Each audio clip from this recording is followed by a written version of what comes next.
Hello, welcome to part two of our big theory lectures. If you haven't finished part one, go back and finish part one and then come back to these slides. The focus here is on history.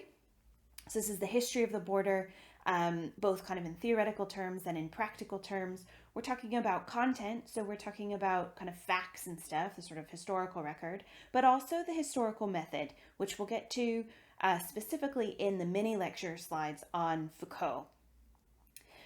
And this is really looking at how we examine the history of a border, so how we might approach the past, how we might approach how borders get made. And we're going to talk about why a historical approach is different from other ways of framing border concepts or problems, specifically when we talk about kind of thinking in terms of the present moment or contemporary issues.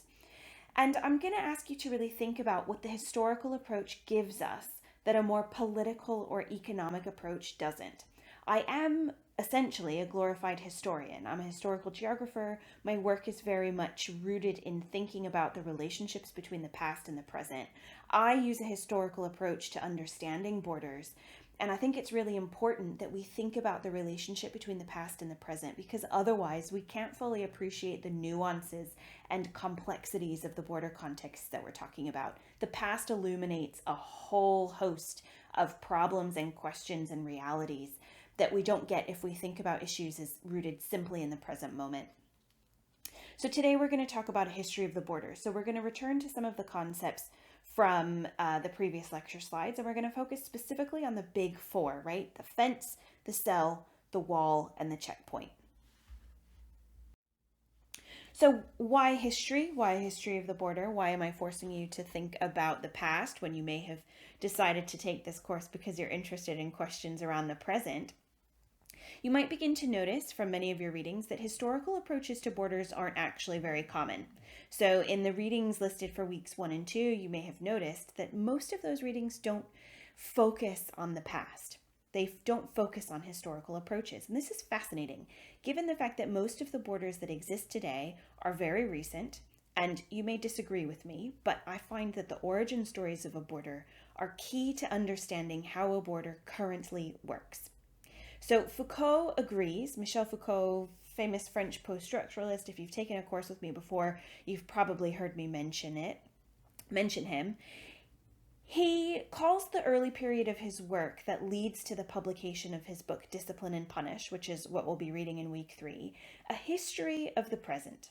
And his work quite explicitly takes as its starting point the now, the contemporary moment, the way that society and politics are organized today. And he attempts to trace out how they came to be, how they were made to seem like the most plausible and logical way of organizing a social system or a political institution. So, in really simple terms, his questions always revolve around how did we get here?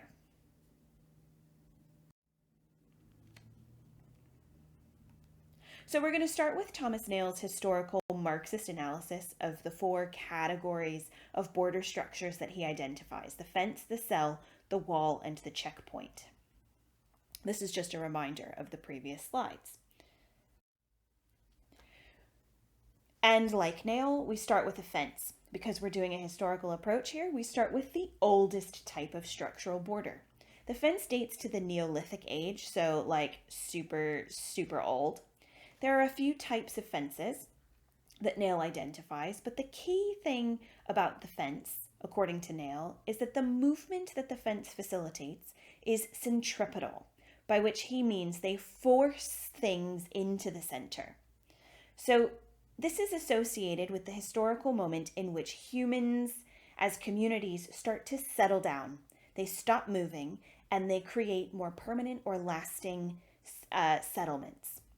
And he calls this the first major kynopolitical event. So if you remember from the previous slides, kynopolitics refers to the politics of movement. This is the first political force of movement where people start to settle down. And he says the first type of fence is the corral. The corral is, he says, it's offensive and it's expulsive. And it's a type of fence that has at its core the primary function of going out, often outside of a small village, to expel large herds of animals from their grazing areas and to force them into a pit or a sunken enclosure for capture or killing. So the corral, the purpose of the corral is, you can't see me, but I'm moving my hands. The corral kind of extends out, grabs the herds, brings them into the center, brings them into a small located place for the purpose of capturing them to domesticate them or killing them for food and hides.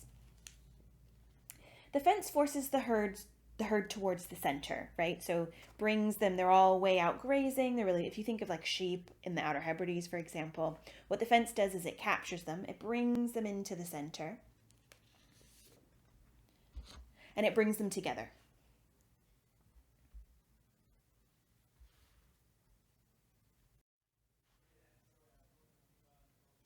And this is a bit of interesting kind of fun facts about the past. Neolithic corral fences have been given a specific name. They're called kites. And that is because from above, this is an aerial photograph, from above, they look like kites, right? This looks like a kite flying in the sky. And from the ground, many kite corrals don't seem to be distinguishable from a single row of stones. So if you were walking along the ground and you saw this Neolithic structure, you'd just think it was a wall or kind of a row of stones laid out. From above, as you can see here though, they look like a kite, and it's a kite-shaped funnel. So the idea, if you follow the tracks, is that herds are pushed in from the left into the right towards the point on the right. So kites weren't discovered until 1927 by an Iraqi airmail pilot. Basically, they couldn't be discovered until we could fly above them and see them in their full glorious formation. No one knows what they're actually for. They're so old that archaeologists have to kind of guess what they're for. So some scholars say that they're hunting traps. Others believe that they were used to defend domestic herds in times of danger. Others argue that they were corrals for capturing wild goats or cattle during the process of domestication. But in all of these cases, the kinetic function of the corral remains the same. It's to bring the herds towards the center, an accumulation of motion towards the center of the boundary. And really important is the next stage, where the corral becomes a palisade. Palisade takes on a really military type meaning. So once the herd is contained within the corral, it needs to be defended, and it needs to be contained over time. So a wall comes up, the palisade is built specifically to defend the herd once it has been captured. So the palisade wall is specifically about defense. If you take fences to their kind of logical contemporary conclusion, we end up with the house.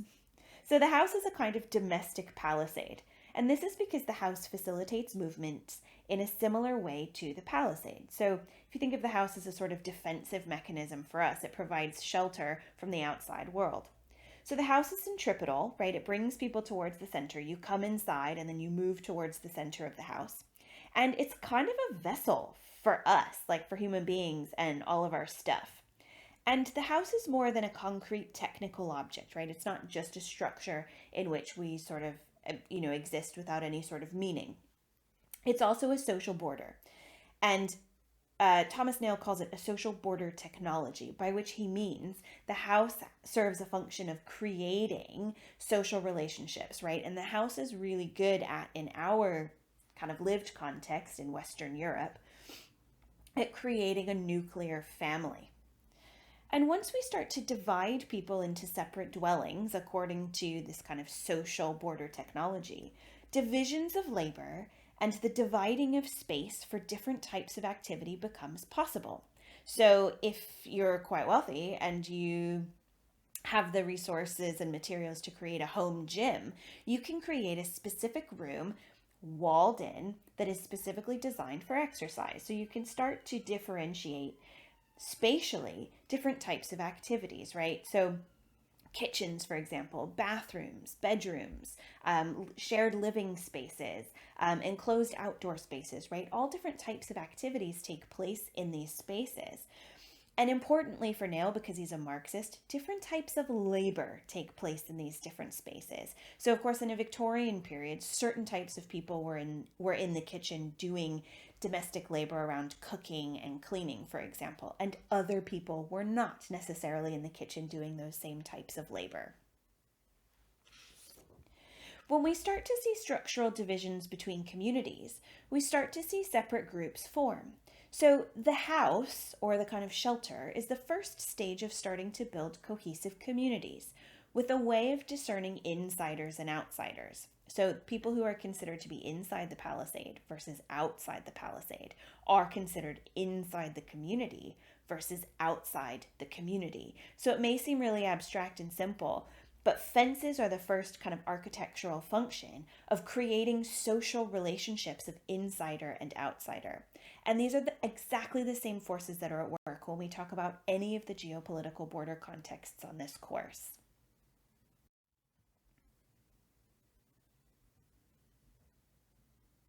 The palisade remained a defensive structure in the sense that it created selective division between clan lineages.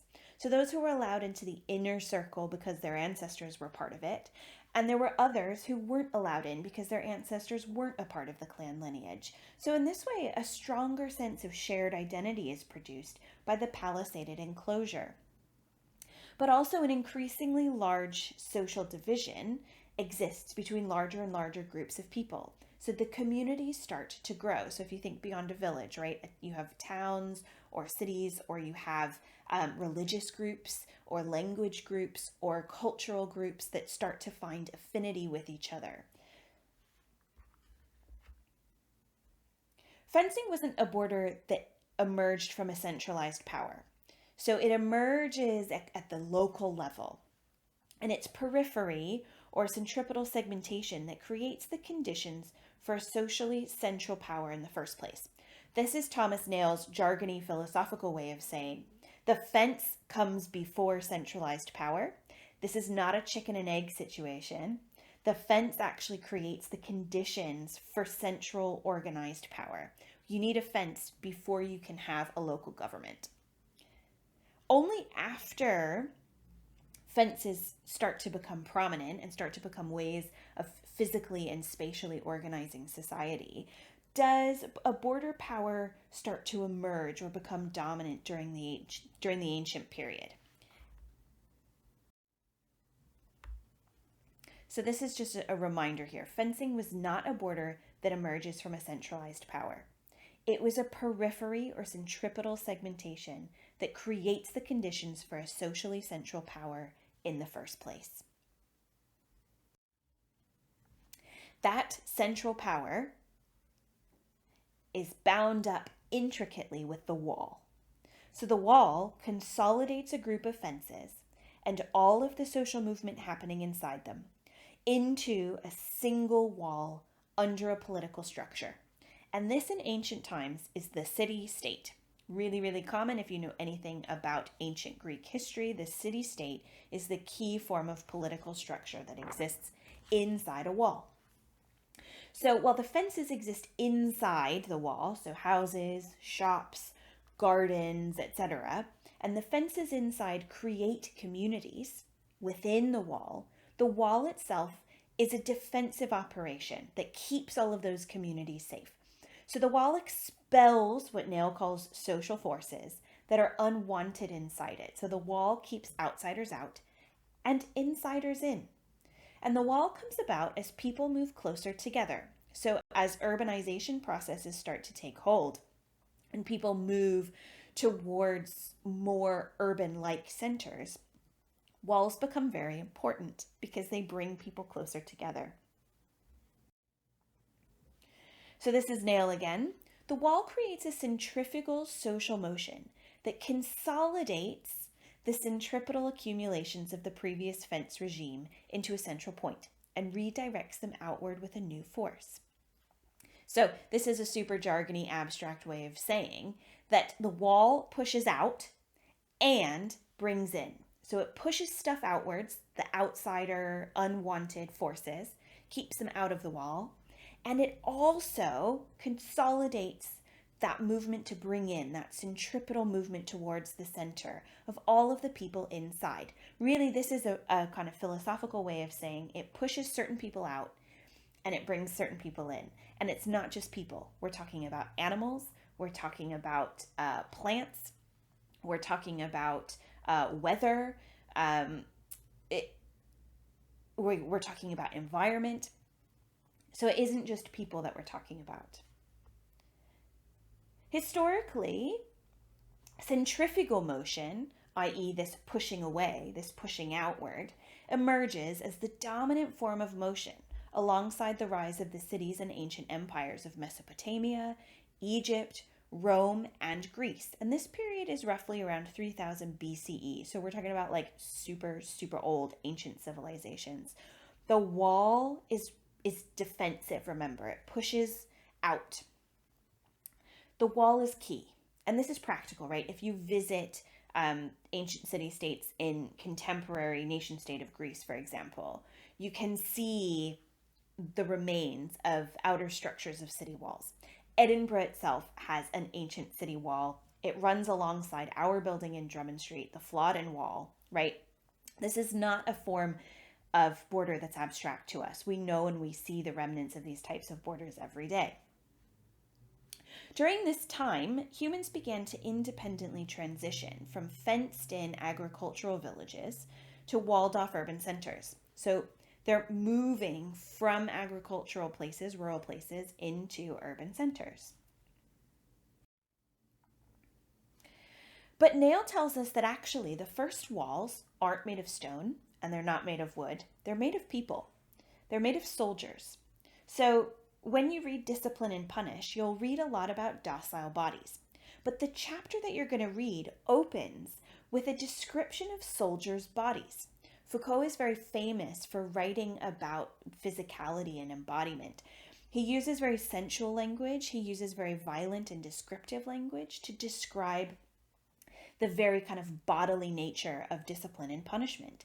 And to him, soldiers' bodies are strong, they're masculine, they're disciplined, they're effective, they're violent, and they're proud.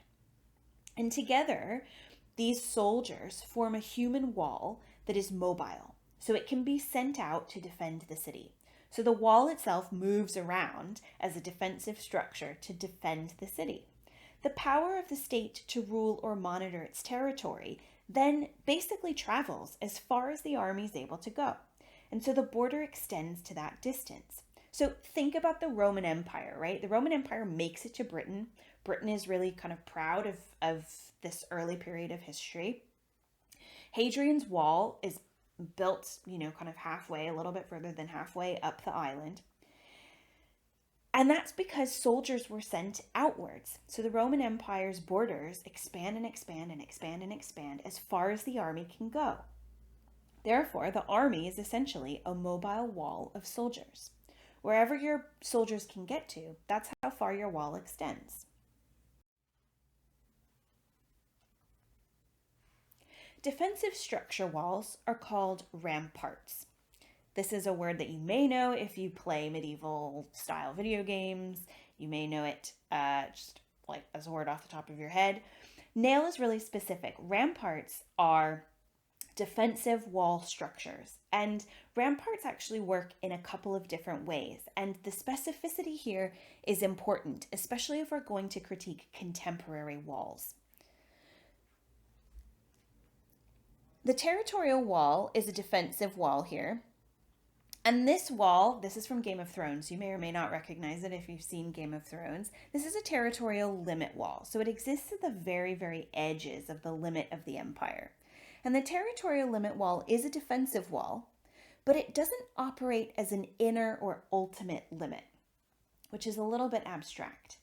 So the rampart is bounded by two limits: an inner ultimate limit, after which people are exterminated, and an outer indefinite limit that follows behind and supports the conquering military march.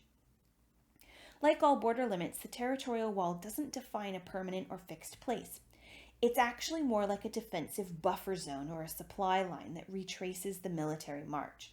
So the wall is kind of like a structure that follows the military. So Hadrian's Wall is a really good example of the rampart wall. Territorial walls aren't meant to stop movement across the border. And we see this in Game of Thrones, actually, and it's the wall is actually quite a successful wall in Game of Thrones, but even still, the wall is unable to stop all movement across the border. The wall is actually designed to surveil, to patrol, and to provide resources for soldiers and for the military. So the territorial wall isn't actually designed to force people to stop and to create like a totally rigid barrier. It's actually designed to watch and to patrol and also to store resources. And the Game of Thrones wall does exactly this.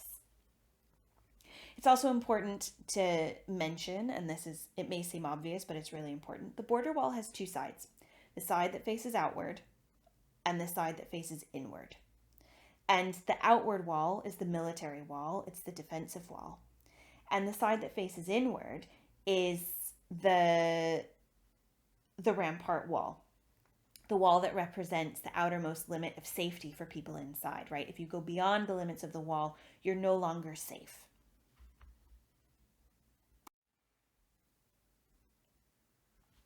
So the wall is a little bit abstract, and it's totally fine if you don't fully understand some of the conceptual stuff that goes into how walls work. There will be lots of time to practice using more concrete examples of walls in today's world. The cell is the third type of border that Nail talks about. The cell will come back to haunt us quite a lot. It's particularly relevant in discussions around prison spaces, histories of concentration camps and internment camps, but also religious history, which is what we're going to talk about today. So while the cell divides the earth into delimited territory, and the wall divides territorial life into political forms of life, i.e. insiders and outsiders, citizens of a city-state, and barbarians, for example, if we're going to use a kind of ancient Roman example, the cell divides human life into individual lives. This type of bordering technology primarily emerges in the Middle Ages, particularly as Christianity moves towards monastic forms, but it exists before that. And in the Middle Ages, borders aren't neat geographical zones or parcels of territory. They're more complex and tensional, where Nail says centers of jurisdiction rise and fall, and they continually shift in a non-linear tension between one another. So it's unclear in the Middle Ages where a border lies.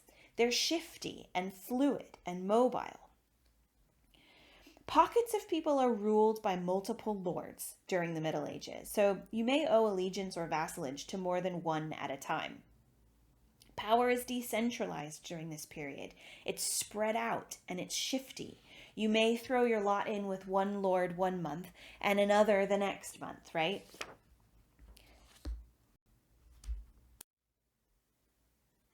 One key aspect of cells is that they do two things. All cells are designed to do two things. One, they act as an enclosure. So they enclose people or, animals or whatever you want to enclose. And they link up. So it's really important that multiple cells exist together to link up all of the individuals as individual members of a community. So often we see cells built into a structure that is capable of entirely closing off an individual from others, but that others are always in the vicinity. So once the individual is made as an individual via being forced to live in a cell alone, they can then be linked to one another as individuals and to the ruler, and can be identified as a unique social unit. This is really important when we talk about contemporary state-making practices, by which I mean how the state monitors and measures its population. We all exist as individuals. We don't exist as kind of linked up amorphous mass of human beings kind of together in community. We each have a passport. We each have a driver's license. We each have a university identification number. We each have our own email address. We are identifiable as individuals. This is really important, and the reason this happens historically is because cells are created. There are lots of different types of cells. So one of the things that Nail talks about is how letters and passports function like a cell. He calls these identification cells, which means that they identify an individual as being a singular person with a name, a background, and a purpose. And they set up a link between an individual and a ruling power or institution. So if you think about your passport, it sets up a relationship between you and your state, your national government, right? A letter, or a passport, grants permission and authority to the person who bears the letter and establishes power relations between the sender, the messenger, and the receiver. Again, think about your passport and the power relations that are at play. From the middle of the 15th century on, the growing system of registration, i.e., kind of identification cards and passes and stuff, across multiple overlapping jurisdictional circuits, which is Thomas Nail's jargon for like different units of power, different institutions, made possible the enforcement of mandatory identification documents. So, systems of registration lead to the possibility of requiring everyone to have an ID. This is the world we live in now. You also see a rise in the need for permits and licenses for all kinds of things. So you need a permit or a license to slaughter animals. You need a permit or a license to sell food. You need a permit or a license to advertise your wares online, right? This is where permits and licenses become important. So if you look at this picture, this is a document from 1180, which is old. This is like a seriously old document. And it's held in a local archive in Hillingdon Council. And this is the king granting a local lord a permit to hold a town market. This seems super boring and old-fashioned and old-timey, but it's really, really important. A market town could make or break a community. Market towns were hugely significant for economy and the growth of an area because it brings traffic through and it represents the growing significance of the individual who holds this permit, a guy named Gilbert Bassett. Think about contemporary debates, right? Amazon advertised a competition in the United States for a local community where they would place a new warehouse. And cities went wild to bid for the possibility of having an Amazon facility in their town.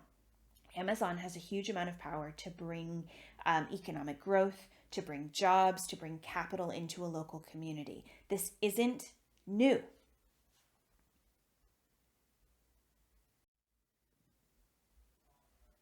The type of cell we're probably most familiar with is the confinement cell. So this is the monastery, and the original confinement cell is monastic. And monastic cells aren't meant to limit movement.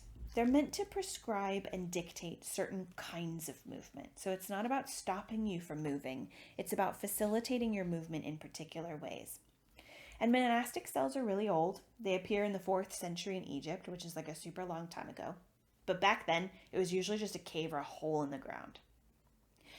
Key is that they're usually in extremely remote and often extreme physical environments. So early monastic cells are in deserts, they're in dark forests, they're in scary places. And this is a hugely significant transformation. The purpose of the monastic cell was to divide up individual bodies, but to link them together through the regulation and strict orderly practices for the purpose of spiritual development. So everyone is brought together by hardship, strict spiritual practice, and they're connected through a kind of sense of Christianity, a kind of monastic duty. The architecture of the monastery is designed specifically to facilitate this purpose perfectly, and structured monastic life according to strict schedules and the circulation of bodies throughout the monastery are tied directly to the physical architecture of the cell. And often monastic cells were locked from the outside. So once you were locked in for the night, you had to stay in your cell. There's obvious parallels here. The monastic cell turns into the prison cell. The prison cell is extremely important. They don't always exist. They come about in the Middle Ages, and they serve a very similar purpose as monastic cells. So monastic cells are designed to help you keep your soul clean, to purge yourself of sin, to bring you closer to God. They create a moral imperative for the people who live in them. Prison cells are the same. They're designed for moral or spiritual development. And they're divided up, but they're specifically designed to link individuals together. So you live in your own cell, but you are specifically part of a community of others who live in the prison. Back then, they're called prisoners or criminals or felons. For really specific reasons, I tend to use the term incarcerated peoples. Foucault traces the links between monasteries and prisons historically, and he finds, really importantly, that spiritual reform, contemplation, solitude, penance are all at the heart of both practices, both monasteries and prisons. Similarly, the hospital. Monasteries often had infirmaries within them, and monks had medical knowledge, they had pharmacies, they had cells dedicated to the treatment of the sick. Those being treated in a monastery often had to follow exactly the same rules as the monks as part of their treatment, and this practice continues as proliferation of hospitals in urban centers takes place throughout the Middle Ages and into the Renaissance. The hospital is a place of healing, right? And the monastery is a place of spiritual healing. The prison is a place of behavioral healing. The hospital is a place of physical healing. The hospital was a cellular system of linked enclosures, right? Just like this picture. Individuals are divided up by beds, they're divided by partitions. Occasionally, they're put into cells, especially if we think about mental health facilities.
They're not just spatial. So cells aren't just spatial, they're also temporal. So the timetable, I know timetables have been at the forefront of all of our minds. I fielded quite a lot of emails from panicked and confused members of our course about timetables. Timetables are designed to partition individuals, to partition space, and also to partition time. And this argument really specifically comes from Foucault, which we're going to talk about in week 3. The timetable creates a unique border enclosure of social space-time. So it identifies individuals, it identifies a discrete period of time, and it identifies a space in which all of those things come together, i.e., a class. Identification, confinement, and timetable cells are mutually supportive. They work together and they often coexist, but they are not the same thing. The timetable is really unique and it's also really important. This is my timetable from last year, which I've still used this year because it makes a lot more sense than my timetable for this year, but you can see where I was, right?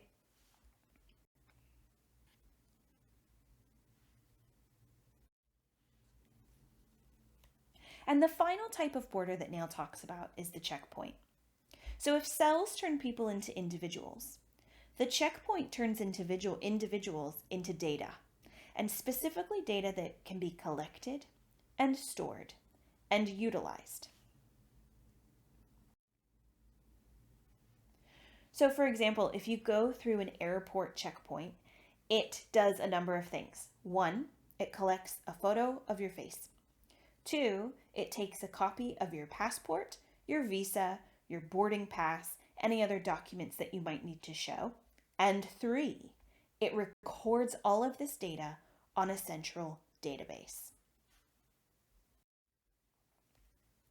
In checkpoint regimes, and I would argue that we live in a checkpoint regime, data becomes the most important mechanism for monitoring and controlling movement. It's less about you physically and more about your data. So it's not simply the fact that somebody stops you and asks for your passport. It's the data contained in the chip that gets logged on the system, which is essentially you leaving a data footprint as a record of your movement. And by the same token, your movement is determined and contained and opened up by your specific data. Passports do not equally allow access to different parts of the world, right? Certain passports and certain types of documents allow for different types of movement. And Nail argues that the checkpoint border is a hallmark of modernity, and it is facilitated in large part by the relationship between science and technology, the ability to capture and record all of this data, and capitalism. So this is a Marxist book. Nail is a Marxist philosopher, so he thinks very much in terms of labor and capital. And for him, the checkpoint border is all about capitalism. And essentially his point is this: labor and capital need to move around. They need to be mobile in order for a capitalist economy to work. So the border can't just be a defensive wall. The border needs to be more flexible. He calls it elastic. He says the border needs to be elastic in order to facilitate the movement of labor and capital. And data allows for elasticity. I really like the term flexibility, so I use it a lot. And data allows the border to move around. And geographers are especially interested in this aspect of the border. So Louisa Moore at Durham, Dan Fisher at Exeter, Rhys Jones in Hawaii, all of these people have written articles and books that we're going to be reading on this course about how data is a means for the border to exist anywhere at any time without the need for a wall. That's it for these slides today. Please, after you've taken a break, go and check out the slides on Foucault, which will prepare you for our critical reading session in week 3.